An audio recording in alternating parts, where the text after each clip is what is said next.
Bien, pues vamos a lo anunciado, a esta parte donde entramos ya a conversar y a evaluar, a reflexionar sobre lo que fue este 2019, más allá de lo que pasó el 18 de octubre en adelante, que sin duda fue lo más trascendente, importante y lo que va a marcar este año, pero empezaron a pasar cosas desde antes, y no solamente acá en nuestro país.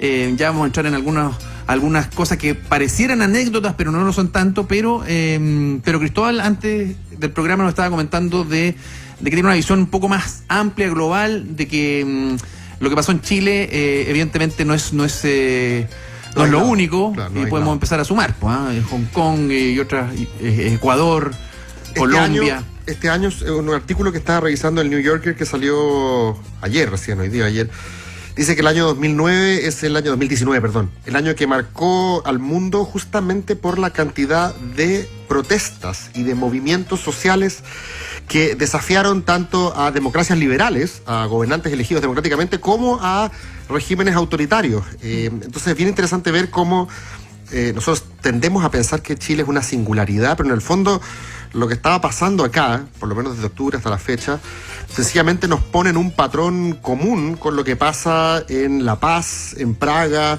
en Puerto Príncipe, en Beirut, en Bogotá, en Berlín, en Cataluña, en el Cairo, en Hong Kong, como decía Gerson, en Seúl, en Quito, y yo creo en Yakarta, en Teherán, en India hubo también mucho movimiento, en Bagdad, en Budapest, en Londres, en Nueva Delhi, en Manila y hasta Moscú.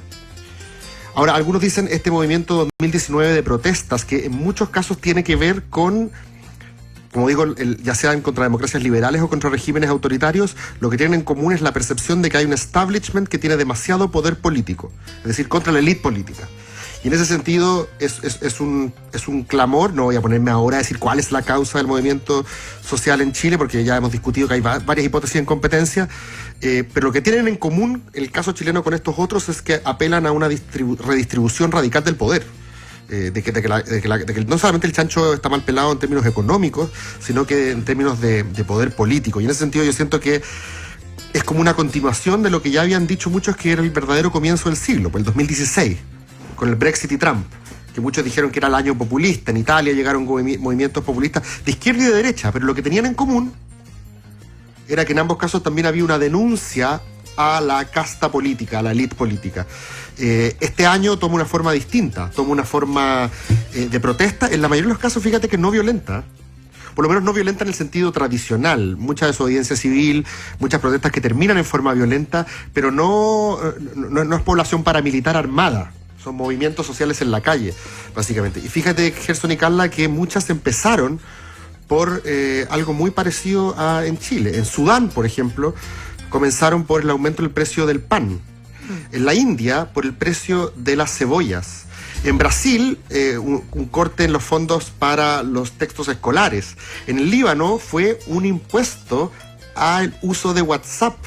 En Chile, el aumento, y todas finalmente a partir de estas chispas que se prendieron, articularon movimientos sociales que desafiaron al poder político, insisto, ya sea democráticamente electo, como fue el caso de Chile, como también frente a otros gobiernos autoritarios que pocas veces en su vida habían realmente cambiado el rumbo. Y en el caso de China con Hong Kong, estamos viendo que en cierto sentido va a tener que ser así. Y eso me parece que es interesante porque Chile era un oasis, pero quizás era un oasis en el sentido de que todavía seguía un poco en el siglo XX y que esta es la nueva normalidad y que sencillamente esto es lo que vamos a ver no como una cuestión puntual del 2009, sino una reconfiguración del 2019, de la forma en la cual se está también concibiendo el poder en el presente y en el futuro. Claro, y ahí uno entra a todas las particularidades de cada uno de las realidades que tú nombraste. Nicaragua, por ejemplo, también fue un tema que tenía que ver con el aumento del AFP, que la escoba, un régimen autoritario. Así es. Somoza y Ortega son la misma cosa, gritaban ahí. Y son particularidades muy distintas a lo que está pasando acá. En Venezuela, muy distinta a lo que está pasando acá. En Cataluña, muy distinta. Por lo tanto, el factor común es la manera de manifestarse de la gente o el pueblo. Un concepto que estaba metido bajo tierra en el comienzo de los 90, 89, 88, 90, que se cambió y porque había como un cierto miedo. Si nombramos pueblo puede venir como el cuco. Entonces le llamamos gente a partir de ahí. Claro. Y recién ahora fíjate que empieza esta como deidad a manifestarse de nuevo poderosa, pero también es súper... no es tangible, pero sí evidentemente muy poderosa, y vemos lo que está generando. No me refiero solamente a la destrucción ni nada de eso, sino a cómo se ha replanteado un poco incluso el sistema. Pero claro, las motivaciones son muy distintas. En China, por ejemplo, partió por el tema de cómo han subido los arriendos, porque los chinos están copando algunos barrios que son tradicionales de los hongkoneses, pero vemos como también detrás de eso hay una especie de presión de la cultura china sobre Hong Kong. Oye, otra cosa manteniendo el libre el statu quo, digamos, pero lo cultural es muy poderoso, y es ahí donde duele más. No, te voy a hacer un punto respecto a lo que tú decís de la forma de protestar. Otra cosa que tienen en común en la forma, dice este artículo que sale en el New Yorker, es que no le tienen el mismo miedo a las fuerzas de seguridad que le tenía la generación de sus padres. En casi todos los casos ha ocurrido, y lo vi en Hong Kong igual que en Chile. Gente que se le para hoy día a militares, teniendo en cuenta que hace 20, 30 años atrás estaba clarísimo que contra ese poder tú tenías poco que hacer desde el punto de vista de la manifestación callejera. Tú tenías que combatir a los militares con otras técnicas, con guerrillas, con paramilitares. Esa era la forma de ganar el poder, ganando las armas. Y aquí en todos estos movimientos está la conciencia de que es la masividad, la forma, el impacto moral que tengan las demandas, la que finalmente te va a hacer ganar. No necesariamente, no es necesario ganarle por las armas al que tiene el poder. Lo puedes obligar a cambiar. Yo entiendo el punto, lo que pasa es que comparar a mí se me hace muy difícil, la verdad, porque en el fondo en dictadura la verdad es que eran otras cosas, o sea, cárceles clandestinas, ya, o sea, estamos de acuerdo en el fondo que las condiciones eran totalmente distintas. En el fondo acá es más sencillo hacerlo. El otro claro. te costaba la vida, y nadie más sabía de ti hasta el día de hoy. No se sabe de mucha gente. En fin, pero bueno, para terminar un poco el punto, hay factores comunes que tienen que ver con la manera en que se están manifestando la ciudadanía en distintas latitudes y longitudes. Pero las particularidades hacen la diferencia. Ahora, uno puede encontrar muchas particularidades, y aquí hay cosas que son bien curiosas, porque fíjate que en las entrevistas que ha dado el presidente siempre dice: hemos crecido como nunca, en estas décadas se ha reducido la igualdad, se ha avanzado aquí, se ha avanzado allá. Entonces, ¿qué es lo que pasa? Y me acuerdo haber escuchado hace muchos años una ponencia en los 90 en la CEPAL, donde se hablaba un poco de esta paradoja, que en el fondo tenía que ver con el costo de la vida, y aquí voy a rematar en el año. Se decía que, por ejemplo, muchos de los avances y progresos, por ejemplo, carreteras a pueblos recónditos, electricidad, agua, si bien eran grandes logros del progreso, la modernidad y la horizontalidad, por ejemplo, el metro, es lo más horizontal que hay, lo más democrático que hay, lo que más combate la segregación, hace un factor de integración increíble, y lo destruimos. No me van a buscar, dije lo destruimos de una manera figurada. Puede parecer en algún informe, no. Se destruyó, lo destruimos porque somos parte de este juego en la sociedad. Pero fíjate que todas esas cosas que te voy nombrando como avance significa que todas esas familias que están gozando, por ejemplo, de tener electricidad, agua, carretera en un lugar recóndito, significa mucho más costo para ellos. Tienen que pagar la luz, tienen que pagar el agua, y ya no pueden usar la carreta ni comprarse un auto. Por lo tanto, se va encareciendo el costo de la vida, y significaba eso una disconformidad. O sea, había una satisfacción por usarlo, pero una disconformidad porque en el fondo no te estaba alcanzando, y se transformaba, o incluso en oposición política, quien había impulsado esos avances. Es una paradoja, que se describía en ese tiempo como que estaba pasando en distintas latitudes, donde había este impulso modernizador del Estado. Y acá vemos cómo ese impulso modernizador del Estado tuvo dos etapas: la instalación de un modelo en el 80 y después en los 90, donde esta modernización iba de la mano de, aparte de las privatizaciones de la empresa de obra sanitaria, que fue en democracia, el gobierno de Frey, empiezan a aparecer estos contratos que nadie sabe cómo... Contrato entre el Estado y los privados con empresas que en su tiempo fueron consideradas estratégicas, y te fueron cobrando. Y el año pasado, y este año fue particularmente notorio eso.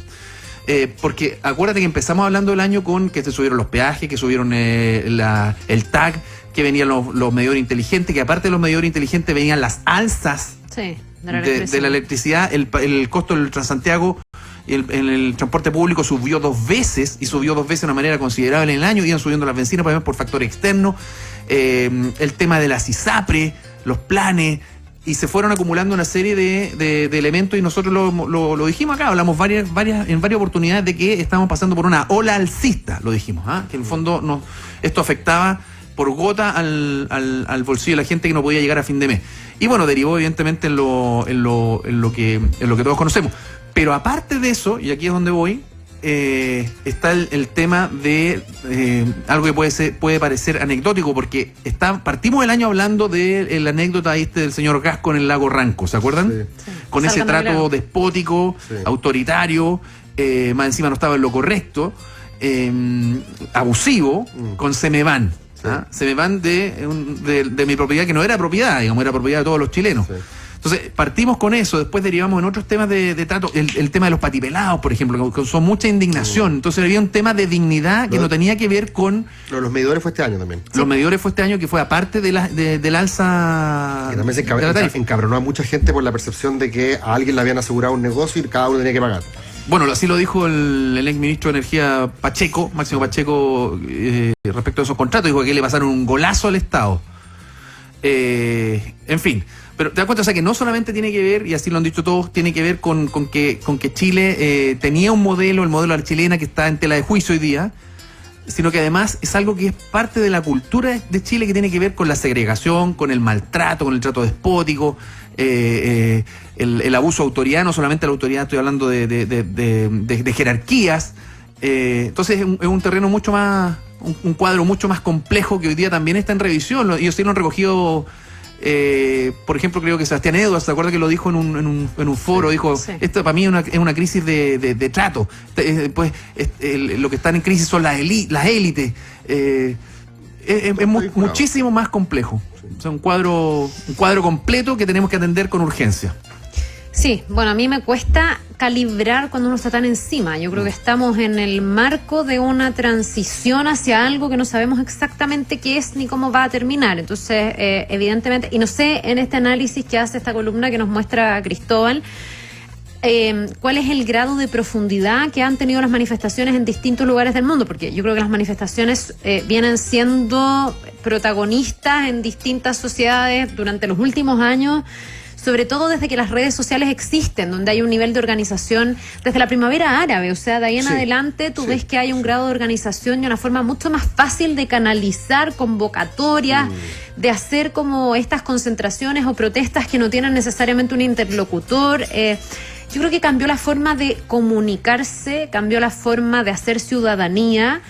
Pero a mí la pregunta que me sigue asistiendo y para la que no tengo respuesta es si estamos mutando hacia algo mejor o no, digamos. Y yo quisiera pensar que sí, pero siento que estamos como en la bisagra. Nos va todavía a llevar un tiempo el poder mirar esto en perspectiva y saber hacia dónde estamos cambiando, hacia dónde estamos evolucionando o involucionando, porque todos los procesos en el fondo tienen sus tiempos y nosotros estamos en el tiempo probablemente más álgido, probablemente más revuelto. Todavía no llega la etapa de que esto se calme y podamos sacar cuentas de ningún tipo. Entonces, creo que en Chile particularmente, no sé cómo si lo pormenorizan en esa columna, pero aquí se ha vivido una manifestación o un movimiento social que marca un antes y un después, con un grado de profundidad muy superior a todo lo que habíamos visto antes. Sí. Creo que Chile nunca había estado en estos últimos años, de vuelta a la democracia, en una situación tan límite,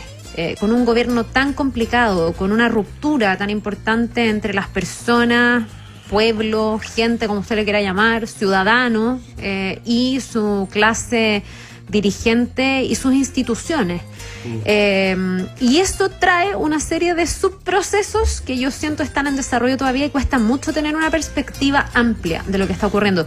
Lo que sí diría yo es que este no ha sido un movimiento social como los anteriores, porque las manifestaciones las veíamos, yo creo que del 2010 en adelante, bien profundizadas. O sea, sí, el 2011 fue... Cuando uno se acuerda del 2011, bueno, uno podrá decir antes los pingüinos, el 2006, pero tenían otra fisonomía. Sí, y era mucho más circunscrito a una causa, porque ahí tú tenías el tema estudiantil.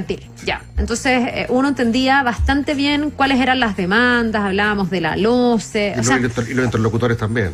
Claro, estaban ahí. había líderes de un movimiento, interlocutores, mesas de trabajo. Ya desde el 2011 hasta ahora se empiezan a hacer reiterativas las manifestaciones, las marchas, las protestas. Yo recuerdo que este año partió y me tocó ir, cuando yo recién había llegado a la radio hace un par de meses, a la protesta feminista que tuvimos en La del 8 marzo. de marzo.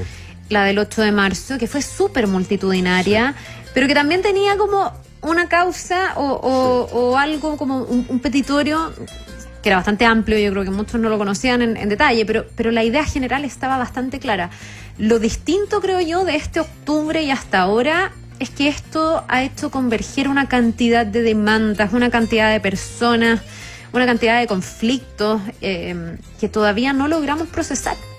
Y los vamos a tener que ir procesando en el tiempo. Y ahí la gran pregunta que se abre es cómo viene este 2020.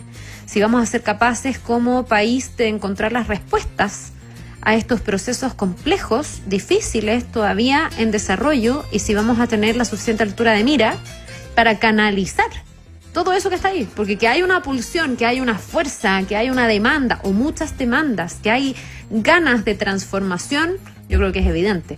La pregunta es si vamos a ser capaces como país, como sociedad, de canalizar todo esto para que signifique realmente una evolución hacia algo positivo. Y esa perspectiva la vamos a tener solo en el tiempo, no la vamos a tener Eso antes. esperamos todo, y el proceso constituyente puede dar una oportunidad para eso, pero también lo podemos echar a perder. No está escrito, va a depender también de la altura de nuestros No solo el proceso constituyente, Cristóbal, porque piensa que vienen todos sentidos. muchos procesos eleccionarios, que no es solo el constituyente. O sea, el 2020 creo que tenemos más de Sin 15 elecciones. Me refiero al constituyente porque supuestamente ese es el momento en el cual rebarajamos, redibujamos la arquitectura del poder, por así decirlo.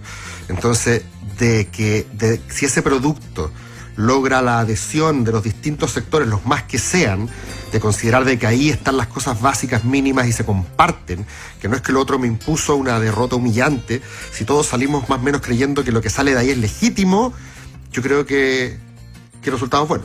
Estoy hablando como en términos macro. Después, si tú me hablas de la dimensión económica u otras, por supuesto que hay también que poner ojo a eso. Yo en este minuto estoy más preocupado del constituyente porque mucha gente que incluso estaba a favor hoy día está pensando, porque dice, mira, sabes que con si este va a ser el clima, yo prefiero que no. Y yo que tú sabes que estoy a favor del apruebo, me preocupa eso, y creo que hay que empatizar con esos temores. Hay que entender que requieren ser atendidos. Pero bueno, vamos a hablar seguramente durante todo el 2020. Solo una patita, porque lo que tú dices es interesante. Creo que otra de como las marcas, no solo de este año, sino de los últimos años, pero particularmente estos últimos 2 tal vez, más plausibles de lo en proceso que está esto, imposible de medir, son las encuestas. Las encuestas han fallado una y otra vez consistentemente. O sea, ha sido al revés. Es como que consistentemente las encuestas han fallado más que acertar en temas tan relevantes como el Brexit. Si uno hubiese pensado en Trump ganando, seguramente era algo casi una locura, y finalmente gana.